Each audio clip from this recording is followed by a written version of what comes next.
पर्यावरण अध्ययन वर्ग 4 पाठ 1 रिश्ते नाते। हेमलाल करीब 9 वर्ष का है। वह अपने घर के सामने अपने साथियों के साथ खेल रहा है। तभी उसके घर में कुछ मेहमान आते हैं। उनके आते ही कुछ साथियों की नजर उन पर पड़ जाती है और उसके साथी उसे इशारा करते हैं। वह सहमा हुआ अपने घर में प्रवेश करता है। तभी उसकी माँ बोलती है, वहां किनारे क्यों खड़े हो? तुम्हारे मौसा, मौसी और तुम्हारी बहन मीना चतरा से आई हैं। सबों को पैर छूकर प्रणाम करो। हेमलाल संकोच भाव से प्रणाम करता है और फिर किनारे खड़ा हो जाता है। उसने उन्हें आज से पहले कभी नहीं देखा था।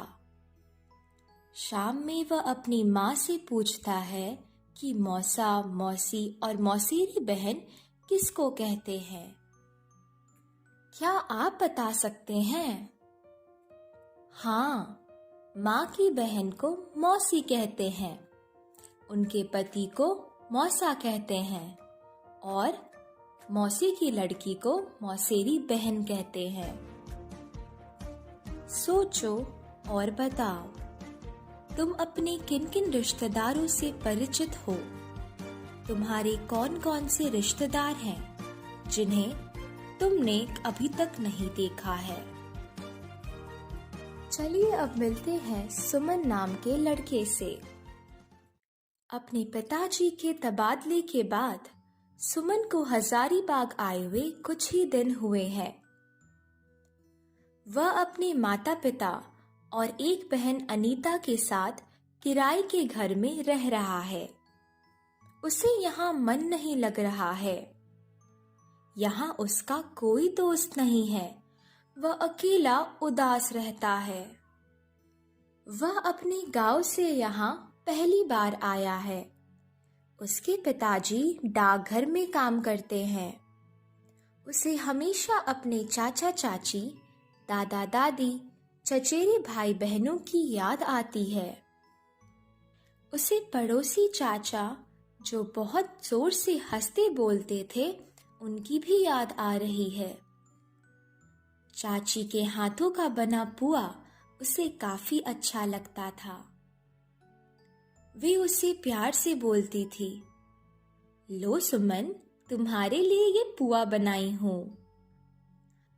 पूरे परिवार में सबसे लंबे चाचा गणपत राय हैं, जबकि चाची धनेश्वरी सबसे छोटे कद की है। कभी कभी चाचा गणपत राय अपनी पत्नी को छुटकी कहकर बुलाते थे।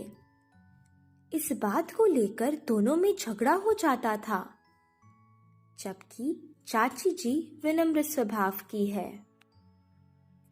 सुमन हजारीबाग आने के बाद हमेशा अपने पिता से तरह तरह की सवाल पूछा करता है। हमारा गांव जोटडी कितनी दूर है? हजारीबाग से किस दिशा में है? गांव से शहर के लोग भिन्न क्यों हैं? इनके रहन सहन का अंदाज अलग क्यों है? क्या तुम्हारे भी मन में ऐसे सवाल उठते हैं? सोचो और लिखो। तुम्हारे परिवार में सबसे ज्यादा बातें कौन करता है? तुम्हारे परिवार में सबसे अच्छा खाना कौन पकाता है?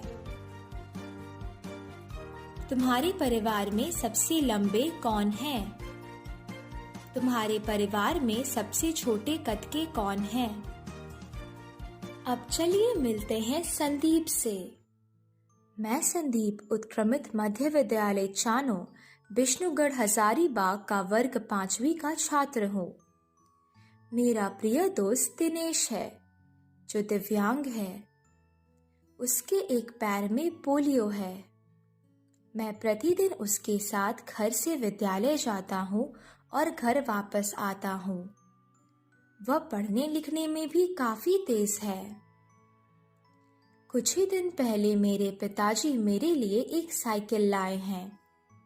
हम दोनों अब साइकिल पर बैठकर विद्यालय आते हैं। एक दिन दिनेश मेरी साइकिल पर मेरे घर की दीवार के सहारे बैठा था। मेरी मदद से कुछ ही दिनों में वह साइकिल चलाना सीख गया। अब मैं कभी कभी उसके साइकिल पर बैठकर भी स्कूल जाता हूँ और घर वापस आता हूँ। सोचो और बताओ, संदीप ने अपने दोस्त की साइकिल सीखने में किस प्रकार मदद की होगी। तुम्हारे विद्यालय में भी दिनेश की तरह का साथी है। तुम उसकी मदद किस तरह करते हो? दोस्तों, पता करो और बताओ। जिनके दोनों हाथ नहीं होते वे किस प्रकार लिखते होंगे? जिन्हें देखने में दिक्कत होती है वह अपना काम कैसे करते होंगे? क्या तुम्हें पता है जो देख नहीं सकते हैं वे कैसे पढ़ते होंगे? अपने आसपास के ऐसे व्यक्तियों की एक सूची बनाओ और पता करो कि उनको किन किन कठिनाइयों का सामना करना पड़ता है। तो दोस्तों, हमने सीखा परिवार एवं संबंधियों के शारीरिक बनावट, आदतें एवं स्वभाव में अंतर होता है। दिव्यांग साथियों की कठिनाइयों एवं क्षमताओं को समझकर उनकी सहायता करना।